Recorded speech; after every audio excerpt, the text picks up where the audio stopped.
settle down. Welcome everybody to the latest edition of the Scholar Gypsies. I'm delighted to have John Waters back again on my channel to discuss the very recent election results in Ireland, Irish general election results. John is an author and journalist, and he publishes on John Waters Unchained on Substack. And I'd encourage anyone that knows his voice and his face from the videos to have and hasn't looked at his written content, which is what I follow John predominantly on. Just go to johnwaters.substack.com. If you can like, share, and all the rest of it with these videos to people, that would help the channel greatly too. So welcome, John. Thanks for joining me. And as I say that, somebody's knocking at my door. How are you? Alternative lifestyle. Yeah, I'm not bad, Jerry. Nice to be on with you. I suppose what I wanted to jump in, John, as basically, the results are in, more or less. And I suppose kind of take a dispassionate kind of almost a view from the hill, because I know, we'd have similar enough ideas about the wrong direction the country has been going in, especially over the last 4 years. But I suppose I'd be at the stage now, there's no point getting aggravated with, the 85 or 90% of the population who don't either seem to see it or don't seem to care about it. But I think there is a service, or there's a value in kind of having an analysis as to why the people do what they do or did what they did in this election. Yeah. So on this point, basically, the overall picture on the percentage of the first preference vote, rather than looking at the seats, is you'd say Fine Gael and Fianna Fáil have got exactly the same percentage of the vote that they got in 2020.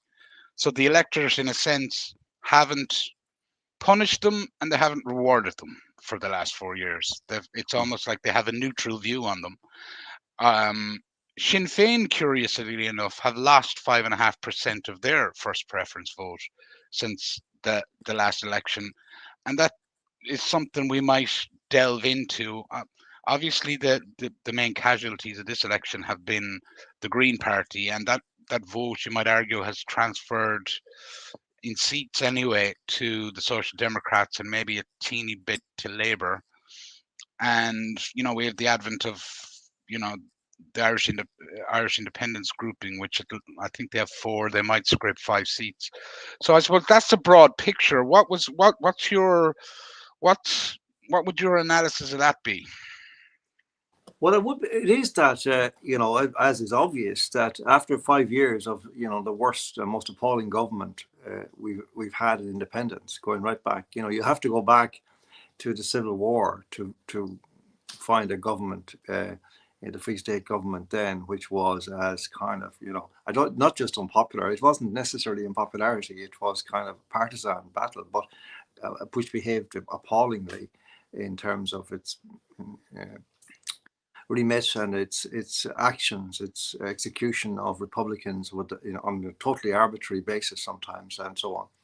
Like, you have to go back to that to find, when you actually understand what's happened in the last 4 years, because it isn't just, as people insist on telling you, oh, well, inflation and, well, they're not dealing properly with the housing crisis. No, they're also killing people systematically in nursing homes in 2020 with the poison injections since early 21 and so on. So we have to put it in perspective that this is a deeply evil government that we've had in the last 5 years, because even though there was a period of what you would call a caretaker government immediately after the announcement of the COVID business, because the election just accidentally or coincidentally was just before the COVID thing was announced. Of course, it wasn't an accident at all. They brought the election forward in order to accommodate the coming virus, which they, funnily enough, knew about long before they told anybody.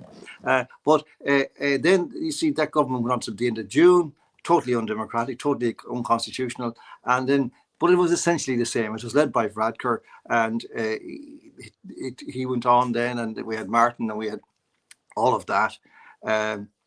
So people have more or less, yes, given an imprimatur, which is really quite an ominous thing, actually, Jerry. You know, that now nobody can actually say, well, they had no mandate. And I would have said that about Fine Gael right through going back to 2016. They had no mandate. They were kicked out, in effect, in 2016. They were kicked out, in effect, in 2020. They're not kicked out now because people knew what they were doing by voting for these people. They knew that they would go back into power and do the same things again. So now they have a mandate. This is the sad thing about it. And I wouldn't like to speculate as to how they're going to interpret that, but it won't be nice. Now, that's one thing. But I do think that we have to look at what I've been calling the mitigating factors from the point of, you know, any accusation against the people that they are, you know, somnambulant or, you know, uncaring about their children or whatever you would say in relation to the way that they voted. You've got to remember, Jerry, that we live in a pseudo-reality which is being constructed on a day-to-day basis by corrupt journalists, mainly. You know, which is basically deceiving the people as to what reality is like. There's a stage set, which is erected and, you know, painted up every morning before people wake up, you know, by these people. And it is presented to people as reality. This has never happened. You see, it's very important to understand that this is utterly unprecedented in our lifetimes, or indeed, in, I think, any time that we know of in the context of media societies. That, you know, it is possible that, not just to do this, but it is possible that it could happen. That the media is there and people think it's the same media as it always was. They're used to be all their lives to being told by the media more or less what happens. Of course, there was a little bit of, you know, playing around with the facts in various contexts for various reasons, but this is like across the board. This is monolithic. And people, therefore, first of all, they would even if you told them, they would find it really hard to believe or to understand what you meant. But you can't tell them because, again, precisely, you can't get in to the pseudo-reality in order to tell them anything very much. So they're living in this bubble, which is completely artificial, which is totally mendacious. And so they don't know. If you, this is something it strikes me like, you know, if you go to like weddings or funerals, or I mean, I've been at a funeral recently and I talked to various people, and you know, obviously in a context like that, you're not going to get into arguments. At least I'm not. And it's quite extraordinary that you know, you have conversations which are quite surreal because people are talking to you in the lingo of the pseudo-reality. They're like somebody will actually, with a completely straight face, somebody who's, you know, is acting intelligently, he will say something and he doesn't even have the consciousness to know who he's talking to, which kind of proves my point. He says, well, of course, the far right is a very ominous, you know, situation in Ireland now. We have to be very careful about the rise of the far right and the rise of the far right. How many million times have you heard that phrase from various mouths of journaliers and Garda commissioners and politicians in the last 5 years? They would just repeat it. And they absolutely, so there's a form of, we've talked about it before, hypnosis, mass hypnosis, but there is simply that the feed is completely singular. I mean, if you look at I was watching, I won't mention name, but you know, a particular journalist, well-known journalist of long standing in Ireland, tweeted there last week, you know, criticising Fine Gael very angrily, you know, and saying that they had let inflation run out of control and they had not were not able to supply houses to those who need them. And I'm thinking, and? Yeah. There's no and. Either now, Jerry, here's the point. Either this guy doesn't know, which is appalling, or he's actually gaslighting people, which I actually don't believe. But it would be terrible. Yeah, and I tend to agree with you there. Like, it's probably 80% of the former most of the time. Like, do you know? Yeah, it is. They really don't know because, you see, one of the mechanisms of the pseudo-reality creation is the manipulation of the groupthink science, the science of groupthink. And there is a science about it. There's a guy called Yanis who conceived the whole concept and identified the way it worked. And it works in boardrooms and cabinet meetings and so on. But it works in collectives of any kind, including populations. And you have one of the key mechanisms is they create an outgroup, and the outgroup is the enemy, or even the enemy within, which, by virtue of being present and people becoming convinced of it, will change their behavior and change their thinking in order to protect themselves and whatever the ideas are from the threat represented by the outgroup. And that will galvanize the in-group in a particular direction in a way that it might have been fluid and open about things without this phenomenon. And of course, the far right, which is a complete fabrication. No matter how many times the Irish Times mention it, I mean, we have correspondence for the far right in the Irish Times. And there is no far right in Ireland. It has been established not by the far right itself, because it doesn't exist, but by neutral and indeed left-wing groups who are saying, like Politico a couple of years ago said, no, there's no far right in Ireland, it's non-existent. And still they keep repeating it day after day after day. And that's it. That's the hypnosis. That's what the hypnotist does. You see? So we come back to our voter. The voter doesn't know what's what. He believes because, it's like that idea you read in the paper because you've read it, thousands of times in your life. And, you never had a day really, Jerry, when you kind of woke up the next day and thought you pick up yesterday's paper. And he just say, gosh, sure, none of that happened at all. Right? You never had that experience. So you're not going to do it now. You're going to say, you're not even going to say it. It's obvious. This is the paper. This is the news. This is what happened yesterday. This is what happened today. Of course, what else would it be? But it isn't. Well, you see, now you've raised a number of things there, and one of the things on the pseudo-reality and the outgroup will say the creation of the outgroup. And I think this is one of the mistakes I feel, if we look at the 10 or 12% of the population that we probably patrol around and at various things, is I think we're getting sucked into the pseudo-reality in a sense by identifying with the outgroup that's been created for us, as in responding to it all the time. Like, in the beginning, you can make the argument, and I've often written about, these kind of dark magic words, maybe someone like Thomas Sheridan might say, like far right, which instantly trigger, but they also instantly give you a person to attach all your anger or why things are not quite right. It's like, oh, it's that group over there, rather within the overall kind of pseudo reality. And there's never, one of the things I would be saying is that rather than insisting on these, if you like, the in group coming to us and coming towards us, but signing up to, you have to sign 4 or 5 different points about the last 4 years before we let you in, that perhaps in a way it needs to be the other round. Like, we need to be more conscious about maybe going in the opposite direction and individually, like, to try and get around this pseudo reality, as it were. Yes. I understand the point you're making, Jerry, and there's something really good there. I think something important there. However, we have to say, like, the people that we're talking about, our groups, whatever, they have a job to do, right?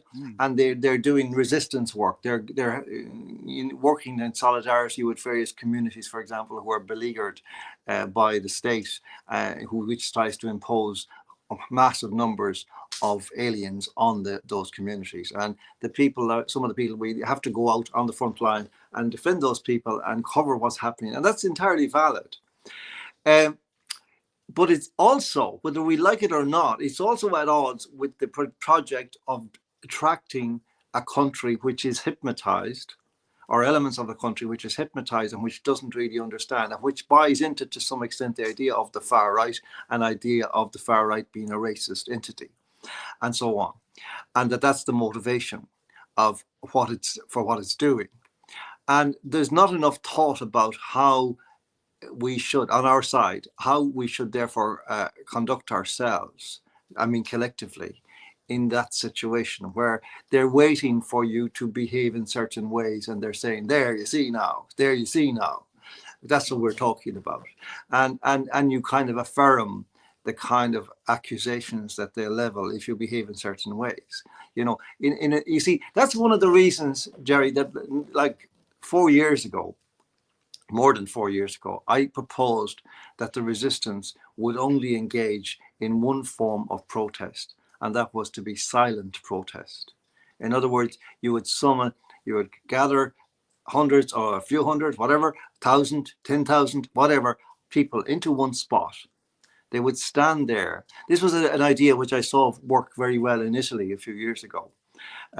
When they were protesting about something. And what they would do is each one would bring a book, a different book, whatever book they chose, and just simply read. It could be a novel, it could be the Constitution, it could be the Bible. It didn't have to have any symbolism inherently, although you could actually have 1,000 people reading the Irish Constitution. Well, it doesn't matter what you do, really, because the state as it exists is going to hate anything that a group of people are doing that they have no control or over. Like, that's right. And you don't give them any leverage to get in and demonize you then. Whereas the more you move, the more you talk, the more you shout, the more they're going to say, see, I told you. And that's been the big problem. Whether we like it or not, I'm not saying that, I'm not blaming anybody. I'm just saying that's inherent in the model of protest or demonstration that was in operation. And sometimes, you can't criticize it because there wasn't maybe an alternative. But I think that's always been an alternative. But nobody seemed to be interested in that when I proposed it. And I don't know why, because I think it would be hugely effective. There would be nothing more chilling, I think, for the government than 1,000 people standing outside government buildings for 4 hours, standing there saying nothing. Well, I totally agree with you, and I suppose it comes back, if we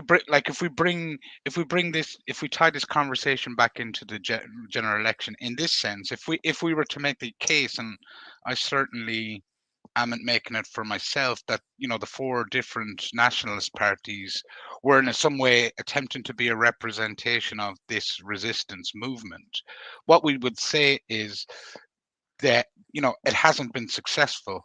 And if we look at this year that started out quite brightly with the constitutional referendum, where the people rejected entirely what the government were proposing, and I suppose maybe I probably got over optimistic as to what that meant. Yes. And we found out then in the local and European elections, well, it didn't quite mean what we thought it meant in terms of day-to-day politics. And then in the general election, that again is copper fastened, as an almost identical result to the Europeans, where we saw the 2 major parties basically, get through them as easily as they've got through any elections in the last 20 years. Yes. Well, you weren't the only one who kind of fell for that or felt that I did. And on foot of that result, I thought there is something happening now, that because we had for some time maybe anecdotal evidence or experiential evidence going around the place. I certainly had. The mood changed for sure. I don't know how much, probably not as much as it felt to me. People were friendlier. People weren't hostile for a start anymore. To stop, I mean, people were no longer screaming abuse at me. That was really... And I feel that is the case, John. Yes, it still. Is. Yes, it is. Yeah, exactly, Jerry. And I think we need to delve into why that doesn't change the political voice. But you see, after, just to go into the election, I mean, I was then persuaded, literally on the basis of that referendum result, those results, that this was an opportunity and that I should go. And they had people that I spoke to were a bunch of people down the west, farmers and various, turfmen and, fishermen and pro-lifers and so on, who said they had done some research and they were getting good feedback for my name. So I said, well, I don't want to run. I ran in 2020. It wasn't a good idea. I didn't particularly want to at the time. I did pretty much as I expected, which was not great. And I ran Dunleary, yes, which is the worst constituency for me to run in, even though I lived there. I've lived there for 30 years, but it's my worst constituency by, by a long stretch. But, and then I had a certain experience there and learned a lot. It was highly educational in lots of ways, not least, in the way that I saw the reaction of my own side towards me was not particularly as friendly as I thought it would be, which is, that there was an element of excessive competition there, that it seemed to be more about each party, each individual seeking to get elected him or themselves, as opposed to helping each other to make a mark on behalf of the movement. And that, again, was an issue that I felt was really something that there would need to be a lot of thinking about, that we weren't going out there as individuals, we were going out there as a team.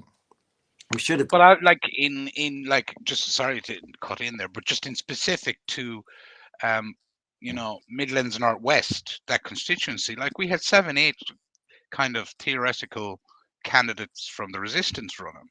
So it made no sense whatsoever. And whatever collective punch there might have been from maybe that still wouldn't have produced a seat, but it would have been much better to have 45, have a kind of candidate that would have had 45,000 votes and pushed it to the wire. Well, than what happened. Within the PR system, there was still the potential through the transfers for that to even itself out, for those votes to filter down to whoever the electorate regarded as the strongest candidate or candidates. But that didn't happen. There was a deeply inefficient transfer of votes right across the board, and very strange patterns, I have to say, in some instances. It's too complicated to go into now. But then you see the election then that came up, we down in this one now. At the end of that, we thought, well, look, nothing's happened. Like the result of the European election was pretty much at odds, very much at odds with the results of the referendums, which had occurred only 2 or 3 months earlier.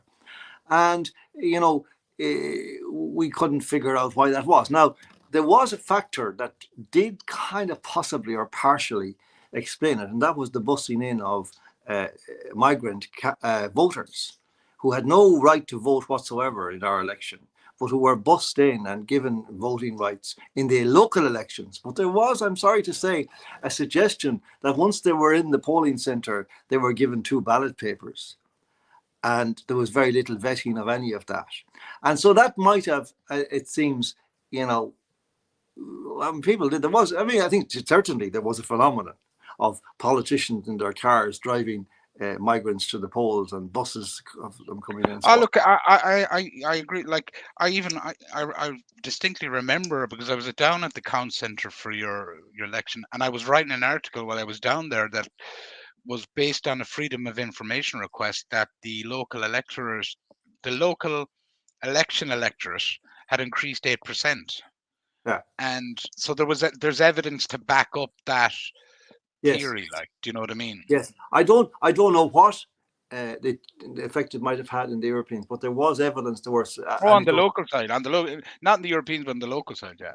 No, I know. I guess, but there was also a suggestion that some of those people, at least, were voting in both elections, that they were given 2 sets of ballot papers and they were filling them out, and they were being instructed by NGO representatives who accompanied them in most instances how they were to vote.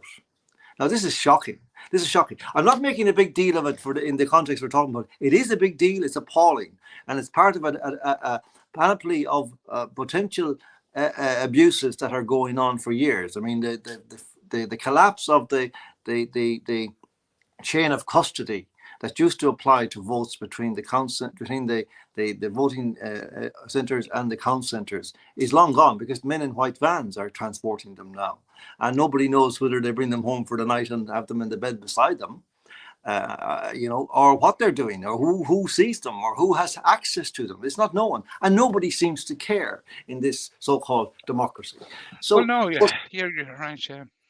No, I was just going to make the point, because just on a basic point, because I think both of us felt that day, those 2 days down in Castlebar, that well, I certainly didn't have any questions about the integrity of what was going on in the count centre. I don't know about what leading up No, to it. no. In fact, I will say this. I was very impressed by the people that were counting the votes and by the returning officer, who was a fine woman and a very, very pleasant woman. And I had no qualms or questions whatsoever about anything that they were doing. As far as I could tell, they were completely above board in everything they did. I've no quibble of that. However, I'm not sure that they necessarily were the sole, Okay. hands-on people involved in the process. That's what I'm saying. That before the votes got there, there was a potential, at least.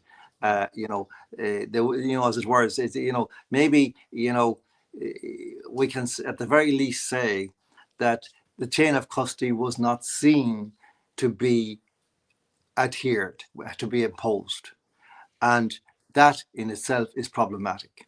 And I have serious questions about that. However, now I'll say the pretext for that would have been perhaps mostly, but not entirely, the bussing in factor. Insofar as I know about anything that happened, I have no other evidence or other kind of even anecdotal evidence about anything else. But what I can say, therefore, is that in this particular election, I'm not aware of any such phenomenon. No, like I think I'm like I know, like I've seen a lot of commentary and about rigged elections, and I go back to my own days, and we'll get back onto the general election because there's another thing. But just on the side issue is like, I remember, like, my father worked in the county council, and the county council workers used to be the chain of custody in a local election to go around collecting the votes. Yes. And I remember I was like a free labor with them doing that. But like it was a very, and that's like the mid 90s, but it was a very, the people you met in the national schools and the polling stations like that were, these were very ordinary people. The votes collected by ordinary people, counted by ordinary people. And there was never a question in my mind, and there still isn't, that process was ever there. There was too much pride in what they were doing. Oh, A- exactly right, Jerry. This is the on point. that stuff. Now, I don't know what it's like today. I don't know how that operates, but I know back then it was probably inefficient. Do you know what I mean? In terms of the speed of it. But like when I look at the general election just passed, we didn't have a first count until 5 o'clock on Saturday. Well, you see, Jerry, you're talking. Yes, sorry. And that is unusual, like, because there used to be one or two constituencies in Ireland. It would be almost like a race to be the first to have the first count. You'd have something at 10:30 or 11 on the Saturday, Yeah. like Yes. this time. So obviously, the decision that this count wouldn't, like, 9 hours is an awful long time to come up with a first count in some of these constituencies that are pretty small, like. Well, you see, this what you've said there, Jerry, is really resonates with my experience in another context, slightly related, but not. It's the post. My father was a mail car contractor, which means he was transporting mails between the main office in my hometown, Castlerea, and the sub post offices all around for miles around, the entire county virtually. And but I used to go around in the van with him when I was even a kid, And at about the age of 12, I was required to sign the Official Secrets Act. And like he had signed the Official Secrets Act. I mean, and this was, he was the one who said, no, you have to sign this now, because this is very important, that anything you see in this van in relation to the mail is secret, and you cannot talk to anybody about it. These things were taken so seriously, Jerry, in this state and this country.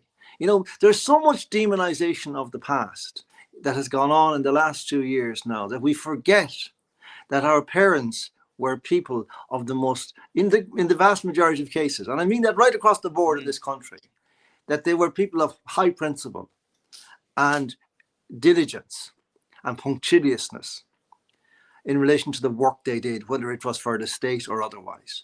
There were people with consciences.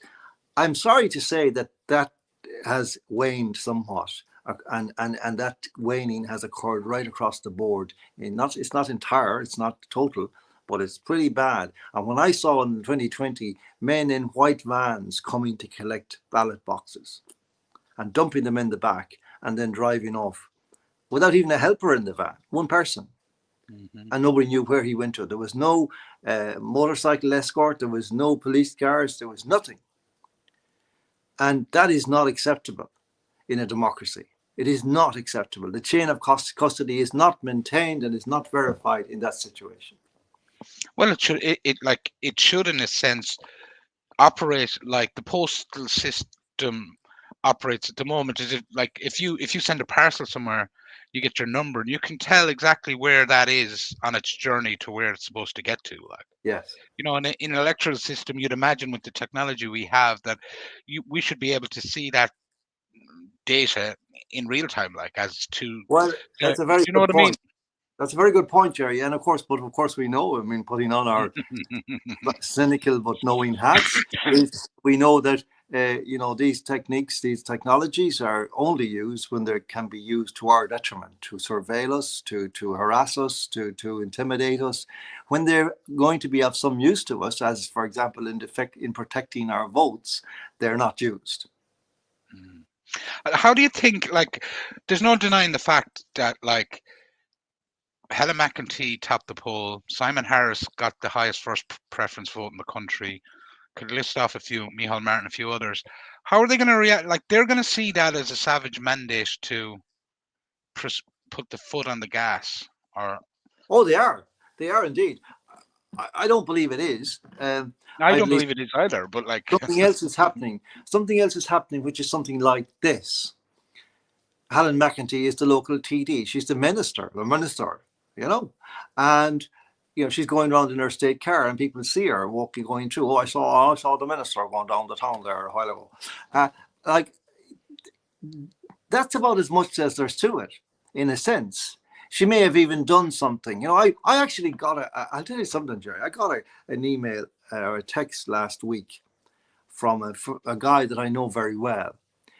And this guy has suffered unbelievably in the family court system for many, many years. He lost everything, including his children.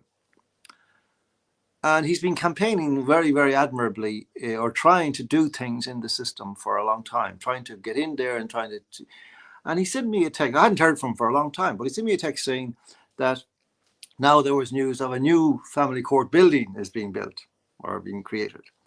And he thought this was a great victory. And he complimented the Minister McEntee, who was a superb minister. Now, I was horrified by that. Because, with all due respect, like, a new building is not what is needed in the family court system. What is required is to raise the entire system to the ground and build a new entire system, which is not a family law system as we understand it, and has decent judges and decent laws and decent understandings and protocols. But my point is that kind of is a great insight into how people see politics. The politician does one thing that they approve of or that they're involved in, and that's enough to outweigh, because all the other stuff is just noise in the pseudo-reality. You might even if you hear what Jerry O'Neill or John Waters have been saying about Minister McEntee and the hate speech laws, it's just noise. Like, Jerry, like, I remember actually having a conversation with somebody about 6 or 8, 10 years ago, maybe, about 2016, after the gay marriage thing and all the rest of it. And this person, whom I knew well and is an intelligent person, was trying to say to me, why are you getting involved in all that stuff? Oh God! I was trying to explain. Look, the Constitution is important because I've talked about family law and families for a long time, and I know how the dynamics of this thing works and how it militates against people. And if you interfere with the ecology of family law, it will have downstream consequences, which are very bad for fathers, likely to be, as it always is, and their children, and so on. And then this person moved on then to the whole question of trans, which was only beginning to erupt. It was around. I mean, they had brought in the new law, and I was talking a bit about that, and I was kind of explaining to this person, who's an intelligent person, very educated, and then this person says, "Look, John, if men want to dress up in women's clothes, what about it?" It's like really smart people giving fifth and sixth class answers to deep questions. Like, Yeah, do you know what I mean? It's not like these. It'd be one thing if these people were not intelligent. Do you know what I yeah, mean? In a sense, like, but they are in most cases. yeah. Like I think one of the problems I was watching a conversation with Dominic Cummings there about 5 or 6 days ago, and he was talking about, he was the architect of Brexit, and he was in Boris's cabinet. But one point, and I wouldn't agree with a lot, and especially some of the stuff they did during COVID. But one of the points he made, and I thought was very relevant, he said, in terms of being a special advisor, dealing with the civil service or the administrative state, and his point was, in years gone by in the British system, a very high caliber of person was trickling into the civil service at the junior executive officer level when they were coming out of school, and that there was a certain intellectual capacity in the system, even though it was small, that was able to compete with the science, the tech, or whatever strand of the world the really smart people go into in adulthood, but that the civil service was getting a sliver of that type of person. And his point in the UK was that's not happening and hasn't been happening for a long time. And basically, incompetence as a result has to be promoted, and that the Yeah. system basically exists to protect itself, and by protect itself, protect it from any politicians that are elected into it. The same applies in journalism. I mean, when I was working in the mainstream, like there was the NUJ Code of Conduct, which was very strict in relation to how you behaved in certain situations, like in doorstepping or whatever it would be, that you had to kind of observe certain considerations. Then, if you were going to publish something about negative of somebody, you had to make so many attempts to contact them, and there were certain protocols you had to work through. Now, and this started happening. This is when I started first noticing this, was about 2014, where the rule book was just basically thrown out the window, and journalists were abandoning all concepts of objectivity and regarding themselves basically as advocates for certain perspectives. And they were not alone were they writing, but they were on Twitter putting the same viewpoints, and that was, of course, emboldening them and bleeding back into their journalistic work. So journalism was basically falling apart as a kind of a to whatever extent it had been. And it hadn't been perfect, nor would you necessarily want it to be perfect in this particular context, because neutrality is a very hard thing to define or achieve. But at least that it would always try to give both sides of the story, to remove the journalists' opinions from out of the equation, and so on. That's all gone. That went completely. And that affects people because, again, they when they read the newspaper and somebody has a strong opinion in the middle of what is purports to be a news article, people actually, this sounds incredible, but they do think that it's part of the news. They think it's almost like an axiomatic statement of fact. If there's an opinion, about somebody, you know, that like if somebody is described as far right, well, that's a fact. It's not this person. It's not just in an opinion. It's a received opinion. It's something they're told at their news conferences to keep mentioning. But the person in the reading that doesn't know that, so he says, well, if he must be far right, or they wouldn't have said it. And so all this kind of stuff people are osmotically picking up. And it's not like they're saying, oh, he must be. It's just, it feeds in, it feeds in. It just goes in, and their general sense is formed out of all this stuff. So they have this idea that there is this looming spectre all around them, these shadows of the far right, which are gradually encroaching, and who knows what they will do. I've started to look, and this is maybe even further off topic, but I've started to wonder about whether this is actually, on some level, an attack on human consciousness, in that we're, if we don't look at it from the point of view as to whether we're right or wrong on whatever's gone on over the last 4 or 5 years, but rather look at it as an attack on consciousness and an ability to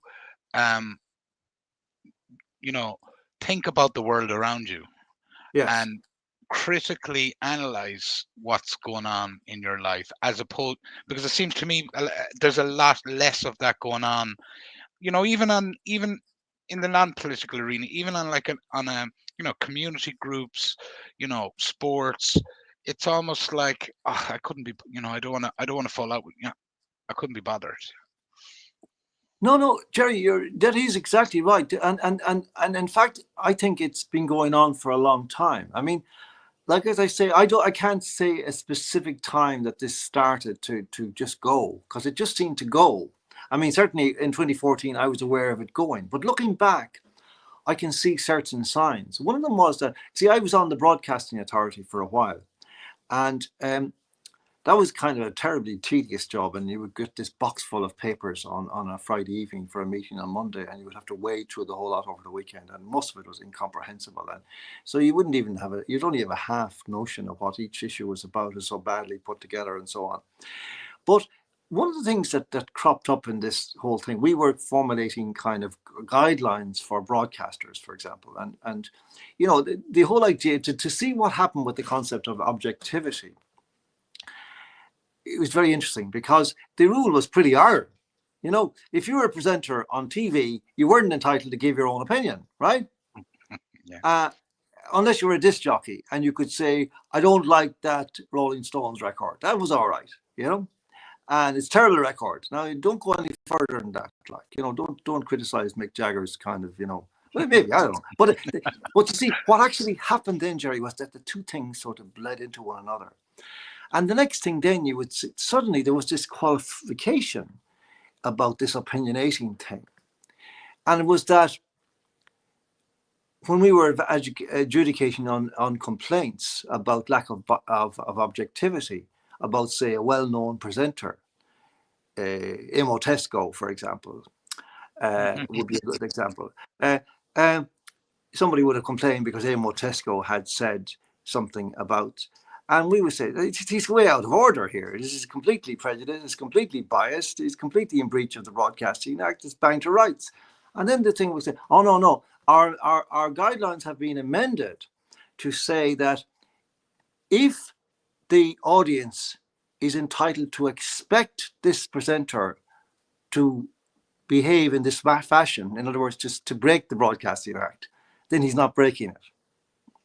So if his so if he was given to aberrant behavior, he was more entitled to break the act. Exactly. Like if he was Jerry Ryan, God be good to him, it's all right. You could say it because everybody knows that he would just say terrible things. And that's quite acceptable within the Broadcasting Act, provided it's Jerry Ryan. But if it's Ryan Tubridy and it's only on his second day on the program, oh no, he's breaking you can't do it. And that's the kind of jiggery pokery that started happening with the whole thing. Mm-hmm. And it started to disintegrate then. And then when the LGBT goons came along, it was all ripe for them. So the journalists who were supporting them, which was pretty much every journalist, was out on Twitter attacking anybody who even questioned or even suggested that they had the right to question any single thing that they came out with. Well, you see, it's interesting. My last chat on this channel was with Paddy O'Gorman. He brought up a term that I'd never heard before, but it was this, and he was describing his time in RT, and he says this concept of guru journalism, as opposed to the ordinary opinions of the people who RTE relied on. Were they going to listen to the ordinary person, or are they going to listen to gurus? And what we've seen over it, like, now he didn't make this point, but where I would go with that is COVID introduced us, to a raft of characters who were presented as gurus. Yeah. And we were, and basically their opinion, and I'm thinking of Luke O'Neill as an example here, on certain topics was cast in stone. Well, you see, surrounding that is a whole panoply of construction, a little like almost like an edifice of construction, and that destroyed or kept out decades, centuries of understanding.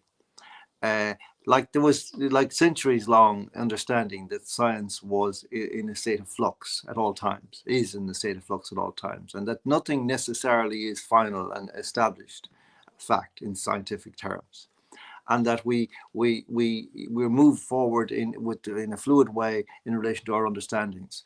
But the idea that there is something called the science and that it is stopped and stagnant, that's wrong, right? That's been established. Any scientist worth his salt will tell you that.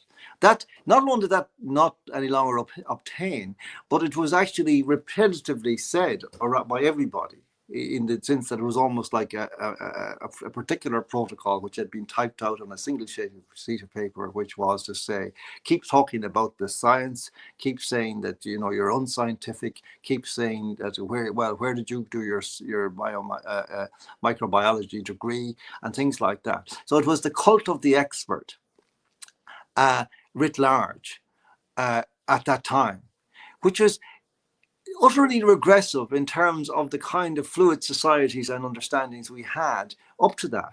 Like, so I keep saying this about that the chronology of time seems to have reversed itself, or seemed to reverse itself in that time, whereby we were suddenly in an era that was actually retrograde, that was regressive, that it was like the opposite of progress, because now we were going back to some kind of manufactured, constructed, prefabricated dark ages, in which only the diktats handed down from on high were to be adhered to or listened to.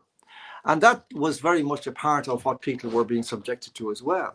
So that, again, that goes with the outgroup thing, because in that context, the outgroup is the guy who doesn't have the microbiology degree and is still insisting on saying that he's been living in this body for 66 years. And, he kind of knows about getting flus and colds, and he thinks it'll be okay if he's left to his own devices. Oh, yeah, but he's going to go around sweepingly killing people as he goes, and nobody, there was no authority of anybody other than the guys who were licensed to speak to actually address this issue in public. And what we could say in Ireland is that the conveyor belt, which would be, we'll say, the university system, will take the young guy, throw him into the conveyor belt. When he comes out at near the top or near the middle as some sort of an expert, well, we'll already have you conditioned to think the way we want you to think anyway. So anything you're going to say publicly or privately is not something we're going to have to worry about.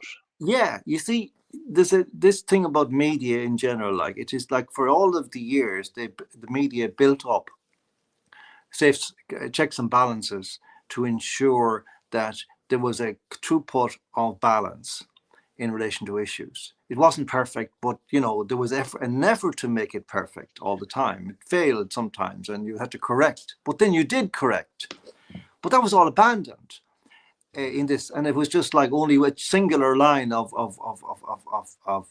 thought or instruction was permitted, and it got to the point where that was kind of accepted as normal. Nobody kind of said, there was nobody to say, this isn't the way we do things. I mean, if that had happened in the Irish Times in my time, say in the mid-90s, I knew there would be all kinds of greybeards in the conferences standing up and say, this is crazy. We don't do things like this. We never have, and we shouldn't. But they weren't there anymore. Because all you had now, Jerry, were the DCU journalists, who were all conditioned in the same factory, and knew that their jobs were actually quite fragile, because their incomes had already shot through the floor. And they were basically, that wasn't accidental either. That happened already. That's yellow packing of the whole profession of journalism. And they were like very, very vulnerable. I know some of them personally, and young people, young guys, like, who just want to get on in the job that they love, writing or broadcasting, and they're terrified of losing that one opportunity and getting thrown out onto the scrap heap at the age of like 23 or 4. that's reasonable. You know what I mean? I don't slag those people. I might in a certain sense. Well, you know, like I have a certain sympathy for because it's almost like operating in a sweat house because the demand for the words, never mind the content of them, but the demand for the words is huge. And like you know, it seems like I can only imagine, like I know how hard it is for me to write 2,500 words. Like I wouldn't like to be having to throw out 3 articles a day just so we can throw some advertising at the bottom of it to make some money. Like, do you know what I mean? Yeah. But if there's in addition to that, there's a requirement to you know, adhere to an ideological or a you know, a prescription, a protocol, in the context of COVID or climate or whatever it would be, or migration for that matter. We should come to that, but because it's not migration, that's the point. You know, that person then is they are constantly, they're no longer looking to their own inner life and their own inner kind of value system. They're looking outwards to see what are the directives and the directions, and that's not how a journalist should function. Mm-hmm. I suppose, John, if we take it on a step, because you mentioned immigration there, and I want to kind of tie it into, you know, a question like this, is that, you know, the electorate did not make immigration and one of their top priorities, or at least on the surface level, you know, of the 80% or 85% of seats, they didn't vote on it. And the second is tied into that is, how do we have that conversation, and where does Irish kind of nationalism go from today? Because, and I'll kind of preface that by saying, as I'm quite optimistic, I'm quite glad the two parties got back into power, because if the world goes as I'm kind of thinking it might go over the next 2 years, I'd prefer they were in there to face the music when the music, you know, when the music stops. That's fair enough, Jerry. I think. Like, well, first of all, I mean, you just fell into the trap there, Jerry, and we all do. We talk about the immigration issue. There is no immigration issue. There's no issue of immigration. People have been coming to Ireland forever. What's at stake here is mass coercive plantation, mass invasion, choreographed and curated by the government, without consultation, contemptuously imposed upon peoples, communities that have built themselves for the protection of themselves, for the protection of their children, are being taken for granted by the government, which had nothing to do with building them. On top of that, there's people trafficking. There's massive numbers of people in this country and around it and elsewhere coming into it, making fortunes out of this racket. So this idea, this is what the media do. This is one of the things that happens in the pseudo-reality. Is anti-immigration. See, it's very like the first right trope, the far right trope, anti-immigration. I don't know, actually, I don't think I know anybody who's anti-immigration. No, I don't either. Like, so it's nonsense. People are afraid. I mean, always, you know, and this is the thing where people say, oh, you know, oh, like as if there was some contradiction. Oh, he's very racist, but then he used to have a black girlfriend. You see, this is how it's done, like.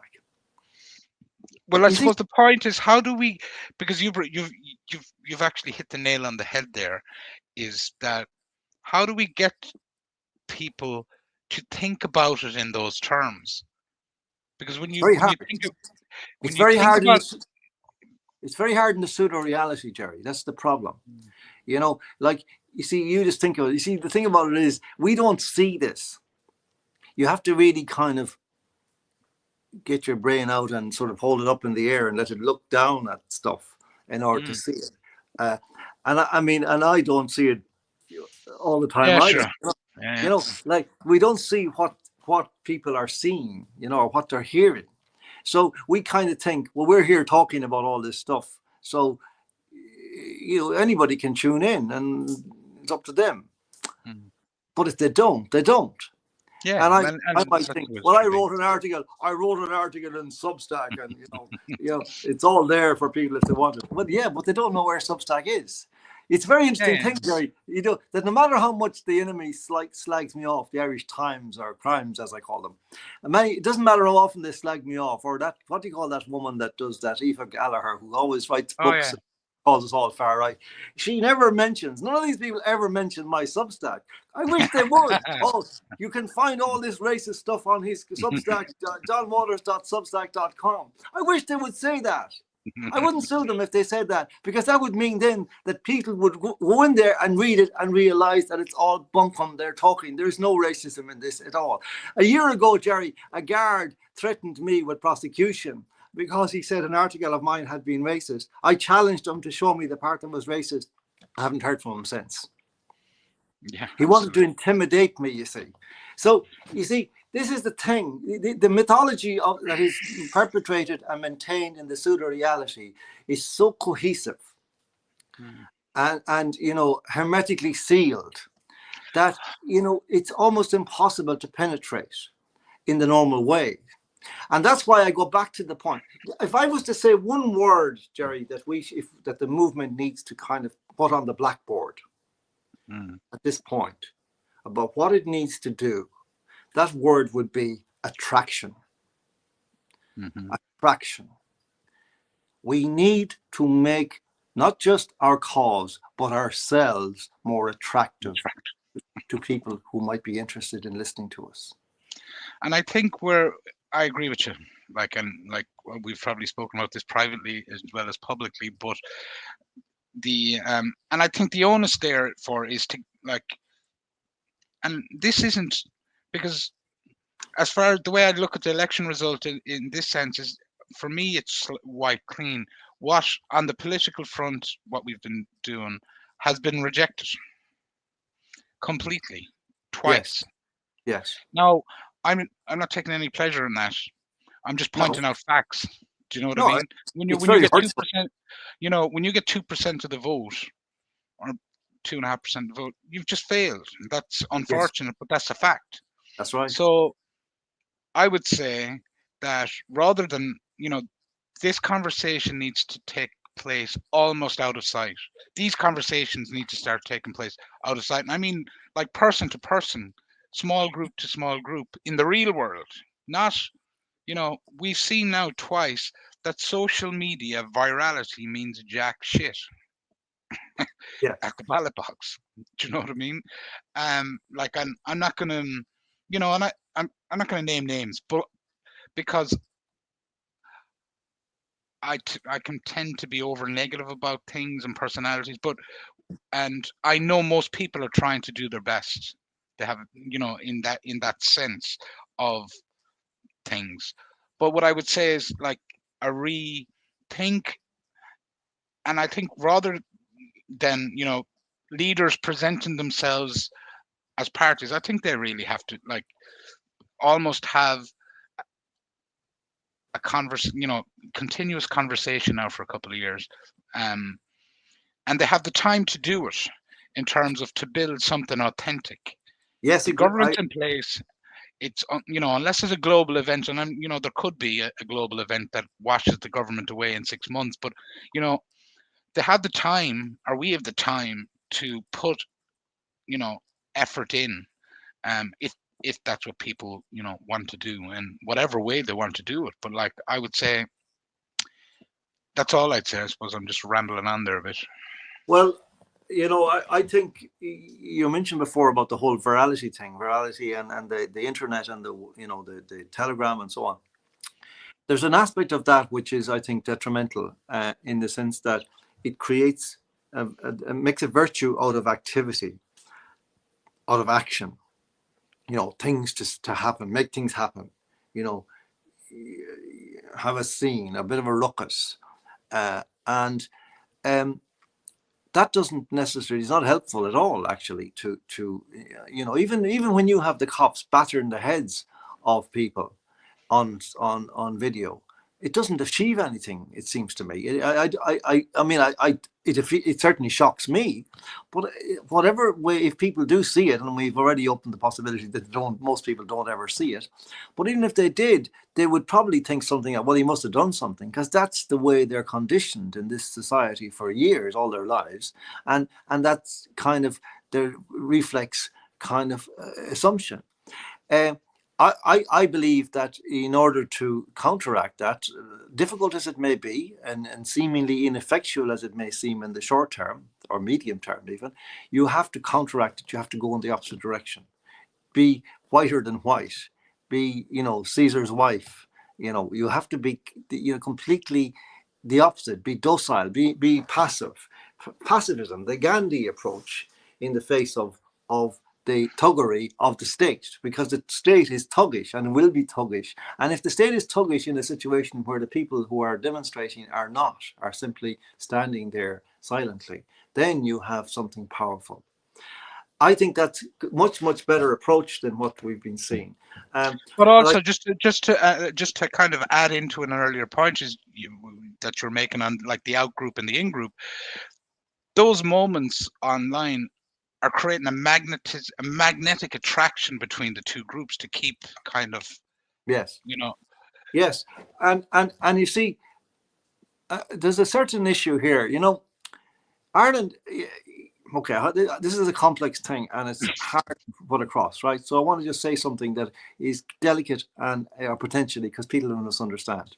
But in Ireland, we've long had internal divisions, tribal divisions, right?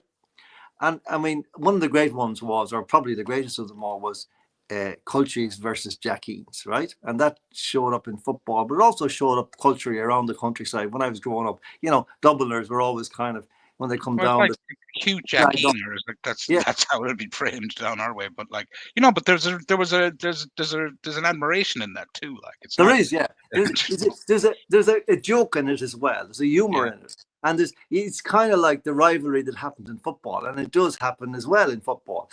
But you see, there's also an element of reserve or kind of mutual suspicion in it. That they do kind of believe their own propaganda about each other to some extent. And so you see, when what happened there maybe a year and a half ago, where there was this eruption of protests in various, places like East Wall or whatever, which were Finglas, etc., which were working class areas. With all the goodwill in the world, what happened then was that becomes, as it were, through media coverage, it becomes as though localized in those areas. That it looks like there's only these peoples who are revolting against the government's kind of, compassionate policy. And when you're at a remove down in Galway or in Donegal or whatever, you were watching this and you think, well, that's nothing to do with me. But it's only when it comes to your town, maybe later on, you say, now I see. But that created it activated certain degrees of prejudice, mutual prejudice. It's that, because, like, you see, it's that stereotype. It's like, yes, it is. But you see, the thing about it is, Jerry, like, we've suffered an awful lot of propaganda on these questions because of the so-called racist thing. But actually, we are all hardwired to be tribal, to band together with like-minded people and to oppose unlike-minded people. That's the instinct. Now, civilization has caused us to kind of ameliorate that somewhat, and we can regulate it, and we don't go around fighting all the time. But we do have that. It exists as a kind of a prejudice. It exists as a kind of a humorous kind of enmity. It exists in all kinds of ways. In the same way that it's very like the way that whenever England are playing in a soccer match, the Irish people are up for whoever they're playing. Doesn't matter who. Like, even on the GA front, we identify tribally with our counties because of the GA. So if I go down to Kerry and I say, "Oh, he's a cute Kerry whore," that comes from football.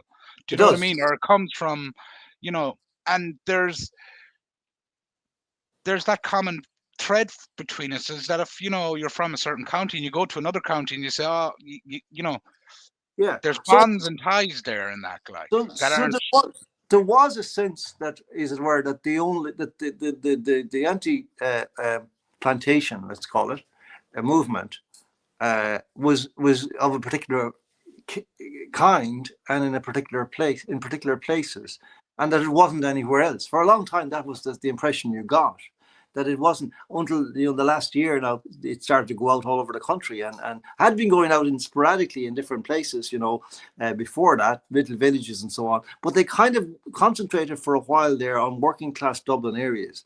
I would say, mindful of this latent prejudice that exists between the Culchies and the Jackeens.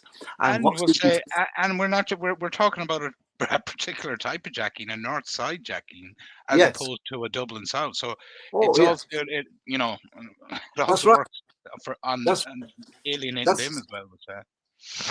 That's right.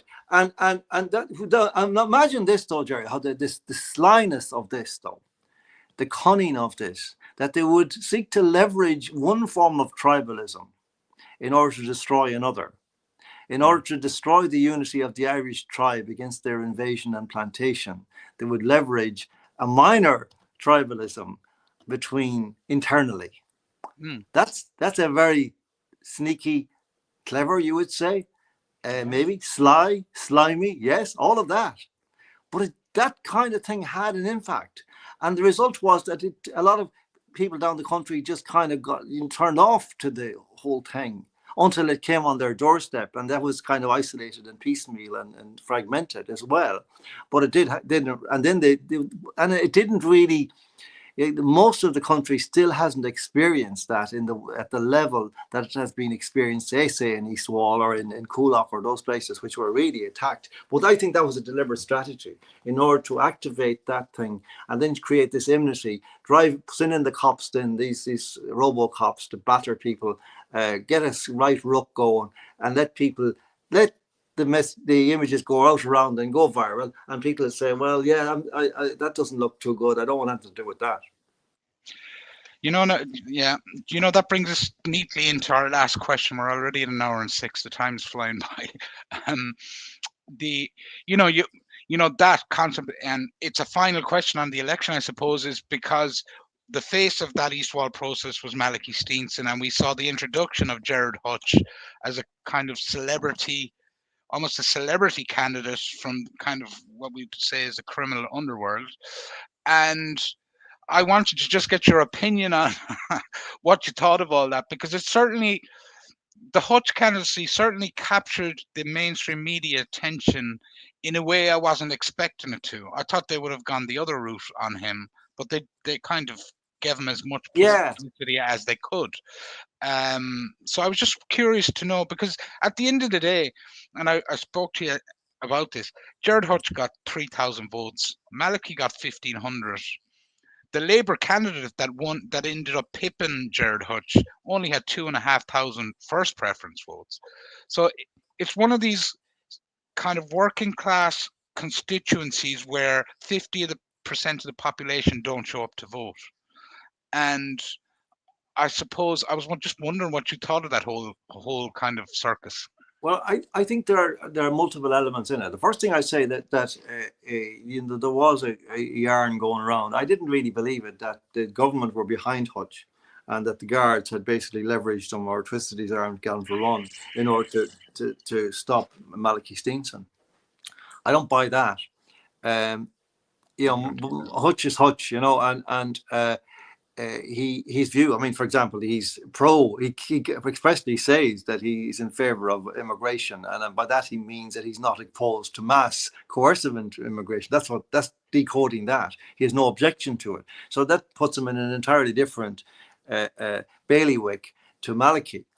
I don't think that he took many votes from Malachy. I honestly think that his first preferences was a genuine a vote for Gerry Hutch, and I think the reason for that is he appealed to the mischief in people. That when people, particularly in communities like, feel helpless and impotent, their best kind of bet is maybe a little bit of clown world stuff. And I think that the circus element of Hutch's running I think, appealed to people. It certainly appealed to me in a certain sense, even though And it appealed to me in exactly the sense you outlined there, as in, well, there was one possibly serious thread I thought is that if he did get elected, because I wrote about this and I did ask the question because I suspect he's vaccinated as well. probably. Now I can't prove that, but I just got that impression. So I wouldn't say we'd line up on thinking very well, but what I thought might be interesting is this reputation of Ireland that our political class are so proud of when they go into Europe or out to America as, the best in class at doing what they're told, is that his election might have sparked something in the outer world where somebody said, well, how the hell has the greatest gangster in the history of the state got himself elected? That might have revealed a few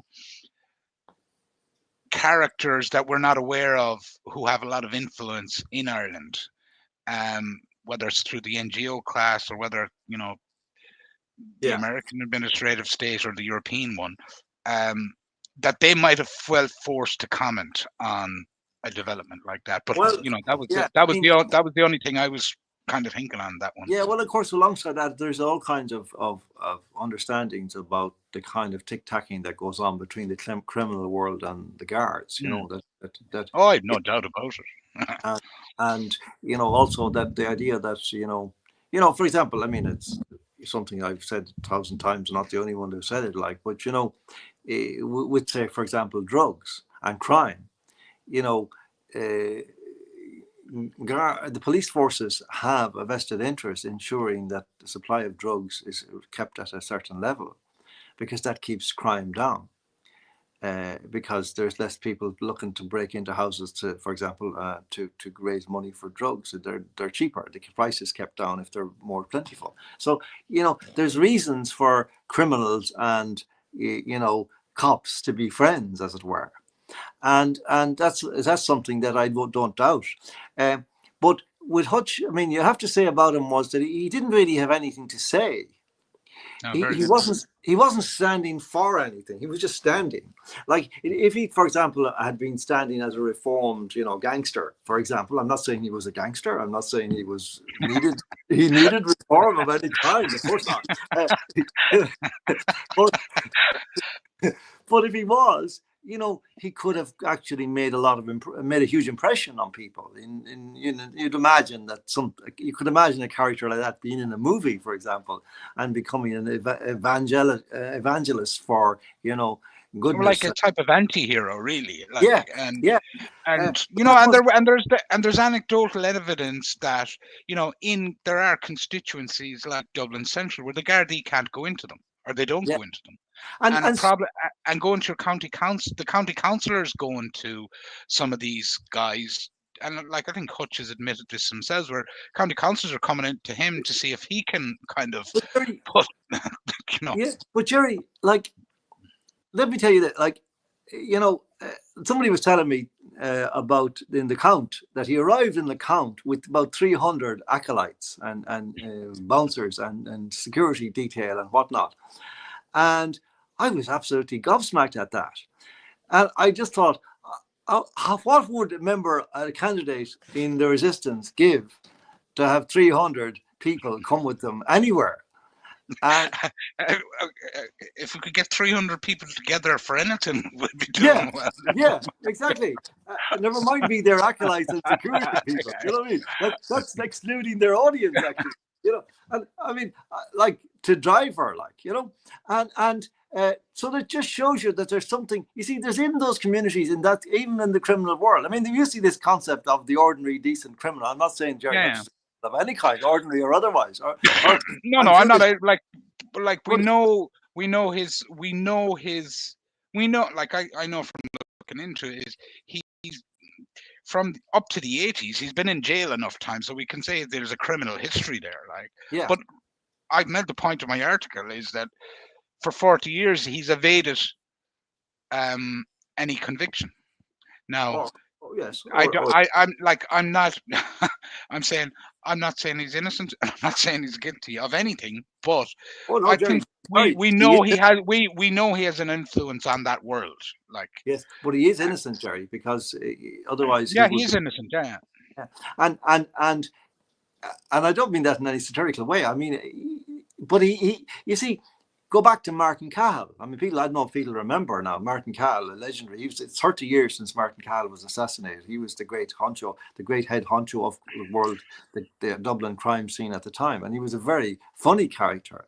Very amusing. He created great amusement, dressed up in Mickey Mouse T-shirts and covering his face and so on, and driving the cops crazy. Um, and there's a kind of a tradition there, and it is the outlaw. Now some terrible things. Only when you heard about Martin Cahill nailing people to the floor and so on, crucifying them and whatnot, that you think, well, no, he's not such a cuddly fellow after all. But you see, there is that ambiguity. But in those working class areas, like these guys come to some extent to be heroes. Because they're against the state, because they're against the cops who treat these people in an abominable way. They, particularly young boys, men, young lads are treated abominably by the police. This is well known. So they're going to look up to somebody like Hutch because he's taken on these guys and given them a bloody nose now and again, or Martin Cahill. And I mean, I have nothing to say against that. Because and the only thing I'd add on to that is that and I kind of made this point, is that he has a code, whether you'd call it a moral code or not. I did in my article, in a sense that if you're an ordinary person in his vicinity, you know the rules of engagement with him. You're not worried that Jared Hutch is going to come out someday and do X, Y, or Z. No, there's a code that he operates. It seems that's to me right. anyway that he But operates to, factor, and it's understandable. and another factor about him, another undeniable factor, and I've never met the man. I've never even heard him speak. I've only seen his face on screen. That man has enormous charisma. Like he definitely warranted. He was box office, and he proved it. Like he did a few, and he proved it. In the videos he did with Nicola Talent, and that is that people wanted it. They couldn't get enough of him. Yeah, but they didn't. But at the end of the day, you have to say they didn't vote for him. So it does. Which tells you, Jerry, that the subtext of all of this is there is that snake in regard or rebel spirit, which bespeaks a very unhealthy society in the sense that what it mirrors is a deeply wicked state. That's what we're talking about. And we know that. And we've come full circle because that's really what we've been talking about all the time. A wicked state. How is it that a wicked state and a wicked political system could get an imprimatur after 5 years of the torture and cruelty that they've imposed on the Irish people? Yeah. And in effect, it's a strange thing to say and a strange thing to think that Jared Hutch was kind of as though unconsciously going in to make that point. Yeah. And it did. And the thing, it resonated. Whatever that point was, it resonated. Now, it didn't resonate enough to get him elected, but it resonated. It resonated around the consciousness that there wasn't this huge upswell of hate towards him. That's right. By anybody. Also, Jerry, you would say this.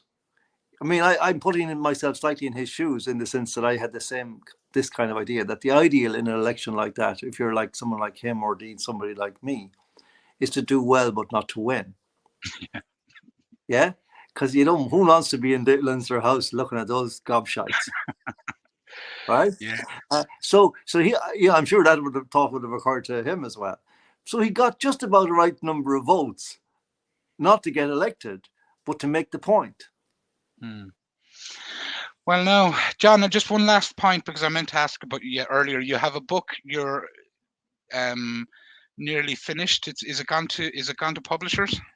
No, it's not yet. No, I mean, I'm dealing with my publisher. It's an American publisher. It's a self-publishing venture in a sense, but I mean, that whole area has changed radically now from when it used to be called vanity publishing. It's actually much better, for somebody like me, who will always be boycotted by not just the media, but also by the bookshops and so on, as happened with my last book, Give Us Back the Bad Roads. This book it's it'll be a compilation of articles that I wrote for over the past 4 years in my Substack about this general topic of what I would call totalitarianism.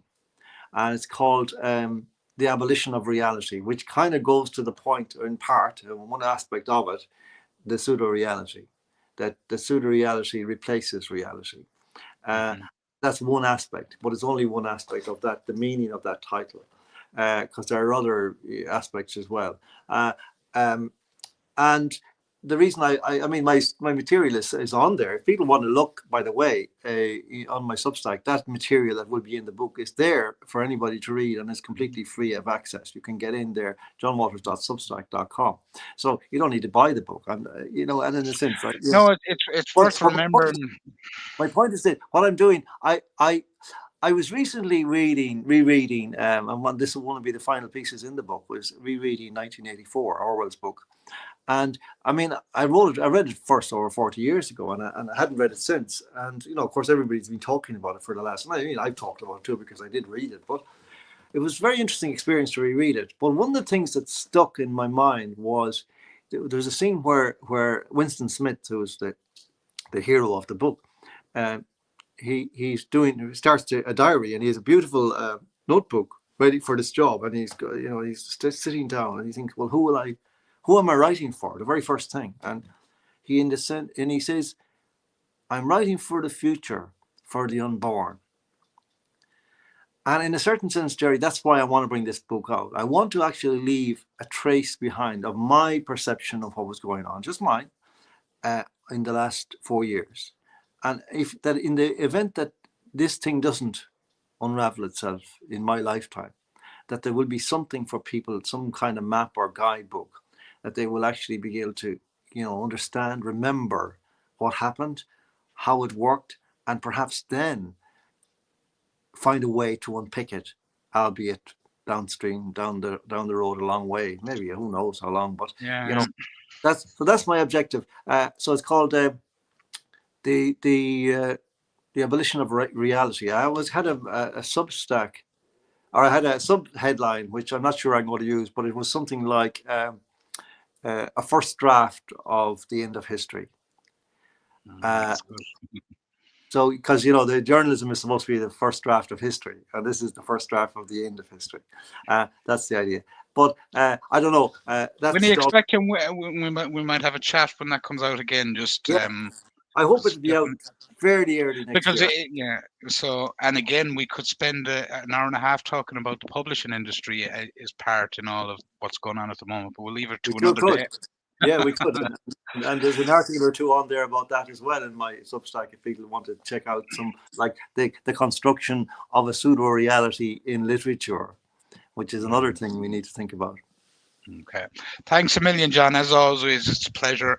And again, once more, for people to subscribe to John's written work on johnwaters.substack.com. Thanks very much.